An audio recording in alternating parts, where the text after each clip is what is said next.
नमस्कार। जय श्री कृष्ण। श्री गणेशाय नमः। श्री मुकुंदाय नमः। महर्षि व्यास की जय हो। माँ भगवती सरस्वती की जय हो। मैं आपको निरंतर श्रीमद् भागवत महापुराण कथा का हिंदी में अर्थ सुना रही हूँ। आज मैं द्वितीय स्कंध से अथ सप्तमोध्याय का हिंदी में अर्थ सुनाऊंगी और इसका अर्थ 26वें श्लोक से सुनाऊंगी। 26 श्लोक तक तो प्रथम वीडियो में सुनाया था। इस वीडियो में जानिए भगवान श्री कृष्ण ने जन्म लेकर के कौन कौन से कृत्य किए और किसका किसका वध किया। इस भाग में 26वें श्लोक से लेकर 53वें श्लोक तक श्री कृष्ण क्या क्या करेंगे, क्या क्या किया उसका बताया है। और आखिरी में कल की अवतार क्यों ग्रहण करेंगे और क्या करेंगे, कौन से रूपों में किसका उद्धार करेंगे, इसका वर्णन है। कहने का तात्पर्य है इस वीडियो में भगवान श्री कृष्ण के अवतार की कथा और कल की अवतार लेने के उद्देश्य की कथा। आइए सुनिए।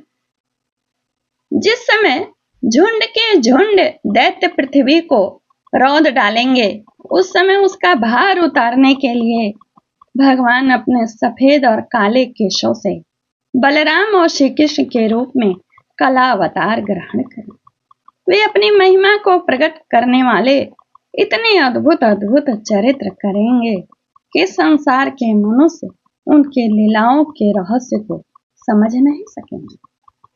बचपन में तो वे पुतना के प्राण हर लेंगे और 3 महीने की अवस्था में पैरों को उछालकर बड़ा भारी छकड़ा उल्टा देना और घुटनों के बल चलते चलते आकाश को छूने वाले हिमालर्जुन वृक्षों के बीच में जा करके उन्हें उखाड़ डालना और वे गंधर्व रहते हैं उनको मुक्ति देना।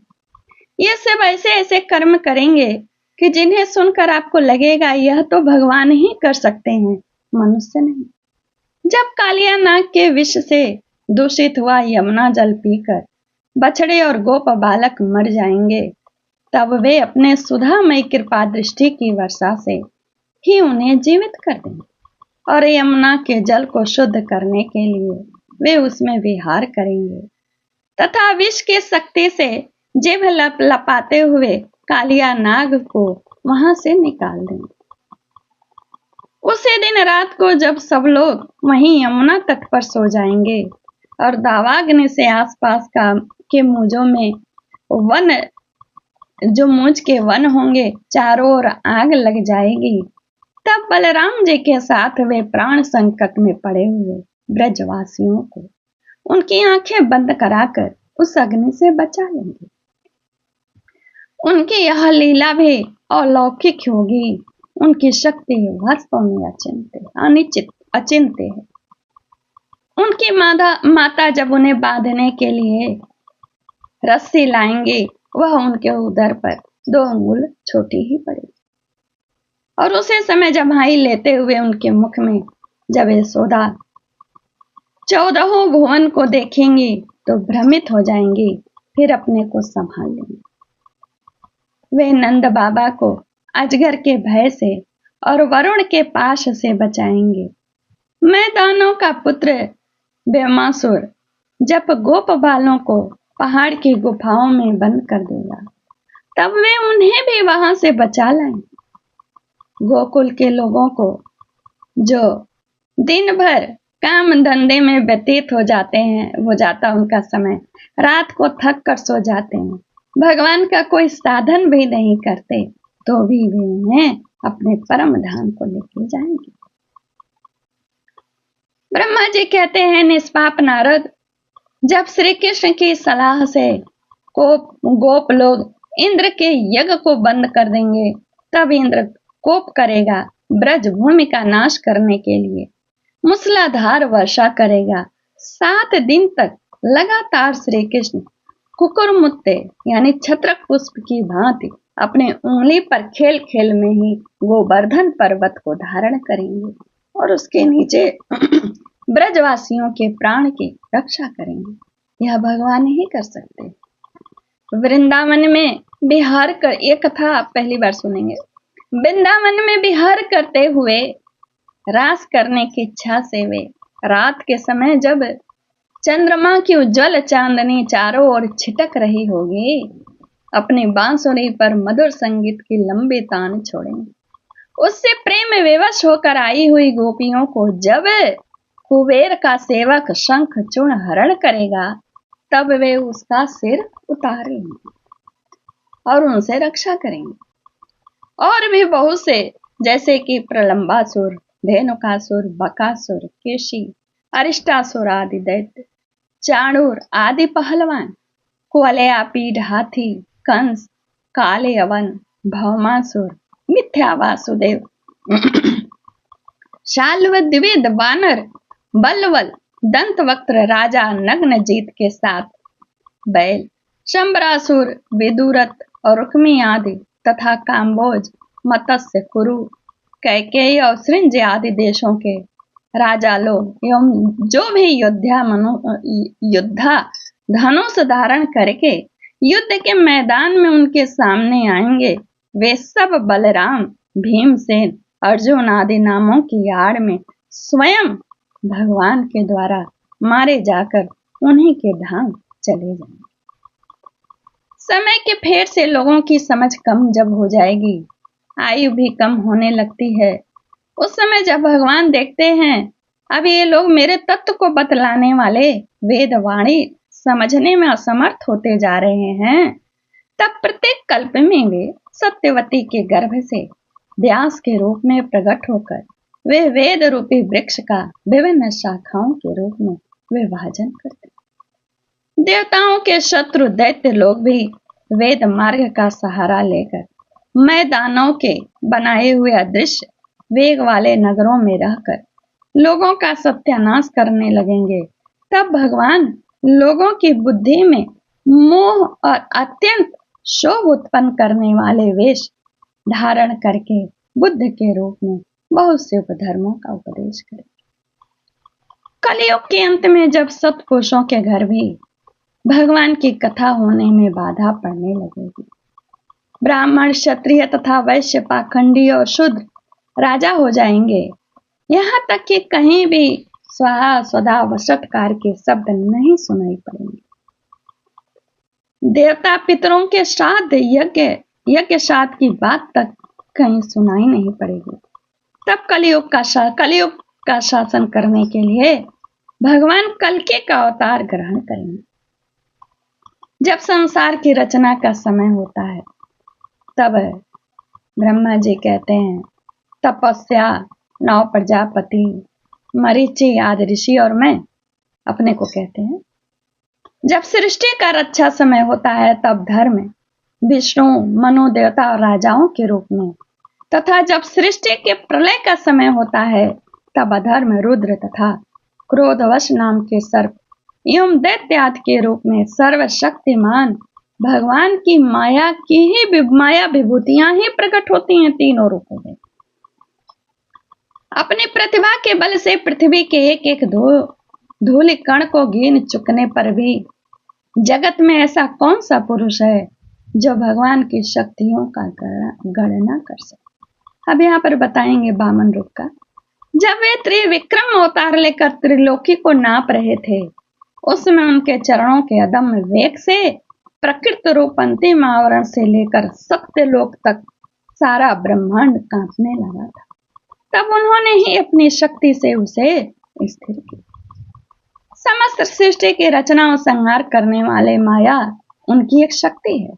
ऐसी अनंत शक्तियों के आश्रय उनके स्वरूप को न मैं जानता, न तुम्हारे बड़े भाई ब्रह्मा जी को, नारद जी को कहते हैं, सनक सनंदन इत्यादि कहते हैं। आदिदेव भगवान शेष सहस्त्र मुख से उनके गुणों का निरंतर गायन करते हैं, परंतु वे अब भी उसके अंत की कल्पना नहीं कर सके।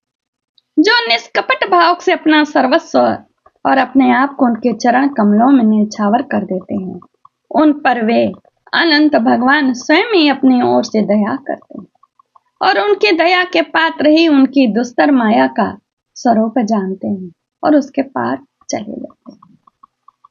वास्तव में ऐसे पुरुष ही कुत्ते और सियारों के कलेवा रूप अपने और पुत्र आदि के शरीर में यह हम जो मोह करते हैं वह उनके लिए कहा गया है। जो कहते हैं कि यह मेरा है, उन्हें उस दुस्तर माया में पड़ करके दुख भोगना पड़ता है। और जो कहते हैं यह मेरा नहीं है, कहते हैं ब्रह्मा जी प्यारे नारद, परम पुरुष की उस योग माया को मैं जानता हूं, तथा तुम लोग भगवान शंकर, दैत्य कुलभूषण प्रहलाद, जो लोग जानते हैं कि यह माया को कि यह हम नहीं, मैं नहीं हूं, भगवान है, उनके लिए कहते हैं कि प्राचीन ध्रुव भी जानते हैं इस बात को। और यही नहीं, इसमें ऋषियों का नाम बताया है। जो जो लोग जानते हैं, नाम ले लेती हूँ क्योंकि सुनने कहने से पुण्य मिलता है। इक्ष्वाकु पुरुरवा मुचकुंद जनक गाधि रघु अम्बरीश सगर गए अयाति आदि तथा मंदाता अलर्क शतधन्वान तिरंति देव भीष्म बलि अमूर्तरय दिलीप सौभरी उतंक शिवी देवल पिपलाद शनि की पीड़ा के लिंग का नाम लिया जाता है। सारस्वत उद्भव पराशर भूरि शेड़ एवं विभीषण हनुमान सुखदेव अर्जुन अर्षित शेड़ विदुर श्रुतदेव आदि महात्मा भी जानते हैं। यही नहीं, जो जानते हैं कि यह हम नहीं है, भगवान है, वे अगर स्त्री है, शूद्र है, हूण है, पाप के कारण पशु पक्षी आदि योनियों में है, उनका भी कल्याण होता है। जो लोग जान करके अगर सदाचार का नियम पालन करते हैं, भगवान की भक्ति करते हैं, तो उनका क्यों नहीं कल्याण होगा, यही कहना चाह रहे। परमात्मा का वास्तविक स्वरूप एक रस, शांत, अभय एवं केवल ज्ञान स्वरूप है। न उसमें माया का मल है और न तो उसके द्वारा रची हुई विषमताएं हैं। वह सत और असत दोनों से परे है। किसी भी वैदिक या लौकिक शब्द की वहां तक पहुंच नहीं है। कहने का तात्पर्य है, सीधा समझिए, संसार में हर तत्व में दो है, जैसे दुख सुख, रात दिन, अच्छा बुरा, जो भी हो, जन्म मृत, लेकिन भगवान में एक ही है। भगवान, उसमें दो नहीं, यही समझिए। किसी भी वैदिक या लौकिक शब्द की वहां तक पहुंच नहीं है। अनेक प्रकार के साधनों से संपन्न होने वाले कर्मों का फल भी वहां तक नहीं पहुंच सकता। और तो क्या, स्वयं माया भी उसके सामने नहीं जा पाती, लजाकर भाग खड़ी होती है। परम पुरुष भगवान का वही परम पद है। महात्मा लोग उसी का शोक रहित अनंत आनंद स्वरूप ब्रह्मा के रूप में साक्षात्कार करते हैं। संयमशील पुरुष उसी में अपने मन को समाहित करके स्थित हो जाते हैं। जैसे इंद्र स्वयं मेघ रूप से विद्वान होने के कारण जल के लिए कुआं खोदने का कुदाल नहीं रखता, वैसे ही वे भेद दूर करने वाले ज्ञान साधनों को भी छोड़ देते हैं। ये आप समझिए। कहने का तात्पर्य है कि जो भगवान का आश्रित होते हैं, उसके अलावा दूसरा कोई आश्रय नहीं लेते। यही बात मैं बार बार कहते हैं, भगवान का आश्रय लीजिए। समस्त कर्मों के फल भी भगवान ही देते हैं, क्योंकि मनुष्य अपने स्वभाव के अनुसार जो शुभ कर्म करता है, वह सब उन्हीं के प्रेरणा से होता है। इस शरीर में रहने वाले पंचभूतों के अलग अलग हो जाने पर जब यह शरीर नष्ट हो जाता है, तब भी उसमें रहने वाला अजन्मा पुरुष आकाश के समान नष्ट नहीं होता। कहते हैं ब्रह्मा जी, बेटा नारद, संकल्प से विश्व की रचना करने वाले षडैश्वर्य संपन्न श्री हरि का मैंने तुम्हारे सामने संक्षेप से वर्णन किया। जो कुछ कार्य कारण अथवा भाव अभाव है, वह सब भगवान से भिन्न नहीं है। फिर भी भगवान तो इससे पृथक भी है ही। भगवान ने मुझे जो उपदेश किया था, वह यही भागवत है। इसमें भगवान की विभूतियों का संक्षिप्त वर्णन है, तुम इसका विस्तार करो। जिस प्रकार सबके आश्रय और सर्वस्व रूप भगवान श्री हरि में लोगों की प्रेममयी भक्ति हो, ऐसी निश्चय करके इसका वर्णन करो।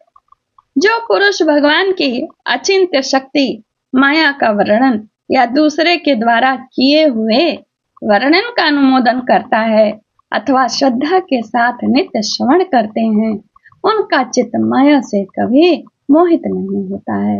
यहीं पर यह 7वां अध्याय पूर्ण होता है।